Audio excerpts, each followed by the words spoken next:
Hi everyone, and welcome to this video where I'm going to talk about some of the symbols in Shirley Jackson's We've Always Lived in the Castle. Now don't ask me why there aren't dot points next to each of these words. I don't know why, but nevertheless, these are some of the symbols we're going to talk about today. The Blackwood house, the moon, food, the crack in the pavement, the safe, and I'm also going to mention a few other more minor symbols in the text.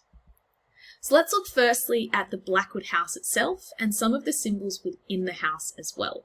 And what I've done here is I've divided these slides into before the fire and after the fire, and you'll see that there's quite a bit of meaning we can draw out from these symbols both before and after. So before the fire, the Blackwood house is a symbol of power, status, and wealth for the Blackwood family. We know that it is one of the finest, if not the finest house in the village. It has its own road, it had the first piano ever seen, and it is very separate from the village. There is a fence, a forest, a road, and a locked gate. Merricat even goes as far as to say that it is almost as though it is from some far lovely country where people lived with grace. And this is really interesting to then contrast with the way that she describes the village. This kind of snobbery we see from Merricat is certainly echoed in her mother. Even though we never meet her, we know that the first thing she did when she moved into the house was close off the path and the fence so that no one could use it as a shortcut to the highway. She did not want people walking past her lovely home. The house is also home to a staircase, which is an important symbol here as well. It is an object that is admired by others. Helen Clark shows off the staircase when she visits with her friend. We know that it's, carved with wood brought from Italy, and it's one of the wonders of the county. This is very much a symbol of, again, status and wealth, but also more particularly John's masculine power and his status and wealth particularly. We also have the drawing room, and if the stairs are representative of the father in particular, the drawing room is the mother's space. It is beautiful. It is described as being very lovely. It's a room to be admired, and the girls take great care in keeping it looking perfect. I think it's really great to look at the passage describing the drawing room in chapter 2, and particularly draw out some of the feminine elements that you can see in there. It's also home to a Dresden figure or several Dresden figures, and if you don't know what they are, I have included an image of one here. This cellar is another really important symbolic setting within the home. It is filled with food that has been created or it's been made and preserved by all of the Blackwood women going back several generations. They never touched what belonged to the others, and Constance even goes as far as to say that if they were to eat some of the food created by the others, they would die. And I think Course Hero puts it really well here, where the jars have remained unscathed and are a model for how the past must be treated. Everything is in its proper and perfect place. This warning that Constance gives symbolizes the paradox that however necessary it may be to guard the past, it can also be really dangerous to both the body and the psyche to do so. So really interesting observation here. Now, let's look at the house after the fire. This is where it is then referred to as a castle. So if you are analysing the setting or the symbol of the house in your work, make sure that you're really particular about when you're referring to it as a house or a castle. Now, it is in the title where it's mentioned. The word castle is only mentioned one more time in the text, and it's when Merricat is looking around her after the fire, and she says, "Our house was a castle, turreted and open to the sky." And here you can see I've tried to include turrets of a castle so that you can see what she might be meaning. It's not literally a castle, but because it's been destroyed, it's open, the roof has been destroyed, it looks like a castle. Now, this represents the destruction of patriarchy. The fact that the house has been destroyed, it's that status and power and wealth, particularly pertaining to the Blackwood men. And it also, this notion of it being a castle, fits in with Merricat's kind of fanciful fairy tale notions, but it also is, by its very design, it's supposed to keep people out, and it becomes a fortress for these women to stay in.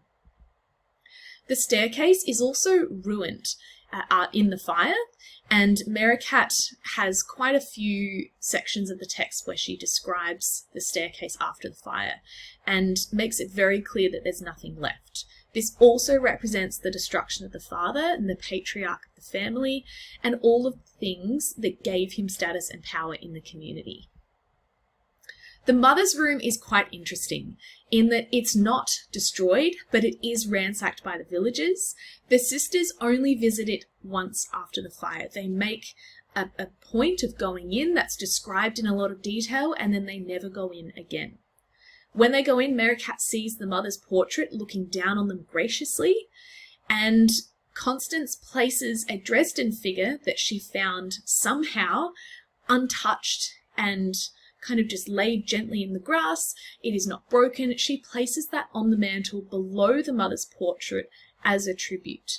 And for one quick minute, the great shadowy room came back together again as it should be, and then fell apart forever. And I think what this really represents is the mother's legacy. You know, the girls, it hasn't been destroyed, but it will be safely left behind, and that Dresden figure will exist as a tribute to the mother. Lynch puts it really well here when she said, if the father has been excoriated, the mother is respectfully buried or perhaps entombed, a symbolic representation of the older social order that is being rejected or surpassed. And in terms of the cellar after the fire, it is one of those settings in the house that remains untouched. It serves as a bunker for the girls when the home is being ransacked and all the people are looking for them, and it also provides them with food. And it's really important here to note the significance of food and the value that that has compared to the money that they actually don't touch at the end of the text. This cellar also represents the legacy of the Blackwood women in this new house. Again, we talked about the house as representing this maternal space for the girls. This is their new currency, food. That's how they're going to live. Okay, so we've done the house. Let's look now at the moon. Now, the moon is made very clear in chapter 1. This is like a self-soothing fantasy for Merricat. Whenever she is anxious about going into the village, whenever someone treats her horribly, she pretends that she's on the moon, and she says everything's safe on the moon. And I actually had a look in chapter 1. The moon is mentioned 9 times in chapter 1 when she is going through the village, which I think is really important. In Western literature, the moon can also be symbolic of everything maternal, and again, having that lens on your thinking as you are analysing this text as well is very important. And Lynch puts it well when she said the moon is Merricat's dream of uninterrupted love between herself and Constance.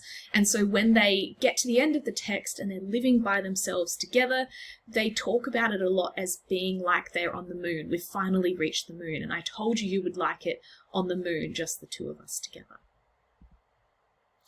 Food is also really important in this text. There are some fascinating analyses of this online that you can find, and particularly Lynch claims that it becomes the alternative economy, which is quite interesting. So food in the text is a symbol of love and nurturing. It's also a symbol of power. This was how Merricat killed her family. And Lynch says that after the murders, food, rather than money, becomes the economy of the house. The making, providing, anticipation, and ingesting of food preoccupies all three. And again, like I said before, the safe after the fire remains untouched. The girls never open it. They never even mention it again after the fire. And yet food is something that they do talk about. The food from the cellar and the villagers is valued, and that exchange of food throughout the text is often representative of relationships between characters as well. The crack in the sidewalk is a really random symbol. I know it seems really strange to talk about, but I wanted to actually include the passage where it's mentioned so that you can see how much detail Jackson affords it. And you can see I've highlighted all the sections here that highlight how many times it is mentioned. And I think what the crack really represents here is that there's something deeply flawed in the village. There's something not right about it, and that has always been the case. And if you are analysing the imagery of the village and then contrasting that with the imagery of the house, I think that's a really interesting space for analysis as well. Now the safe, we've already mentioned a couple of times, but the safe and its contents represent the Blackwood lineage of wealth and social status, because it contains the entire Blackwood fortune. It is initially controlled by John.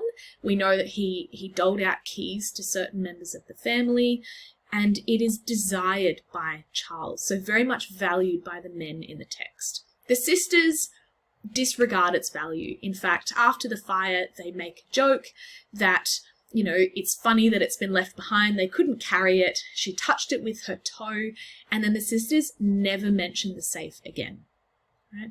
And a really interesting point by Lit Charts that it doesn't just represent the status, but also the broader capitalist patriarchy of their world. Now, some other symbols in the text. John's watch represents power, and I think it's interesting if you have a look through for the watch, it moves between the men and Merricat, so back and forth as you have this struggle for power, and it is eventually, like all the other things that belong to John, burned away and destroyed in the fire. Now, John's notebook, it represents John's power and wealth. It contains all of the debts that he has, or that all of the villagers have, so he controls the money. That is also destroyed by the end as well, which is interesting. And there's a really interesting analysis online, I'll put it in the show notes as well, that talks about windows symbolizing judgment, both from the villagers and of the village, and vice versa for the sisters. So hopefully this has been helpful, just some really interesting ways of looking at the text. I also recommend that even though you should always read a book as a hard copy, I recommend that when you are preparing for an exam or a SAC, that you download a digital copy so that you can actually, Control F, Command F. You can type in the symbols and see all of the times where they appear throughout a text. This is one that is for free, available for free on Apple Books, and I'm sure you can find it elsewhere as well, but highly recommend that you do have a look at a digital version. Thanks so much. See you later.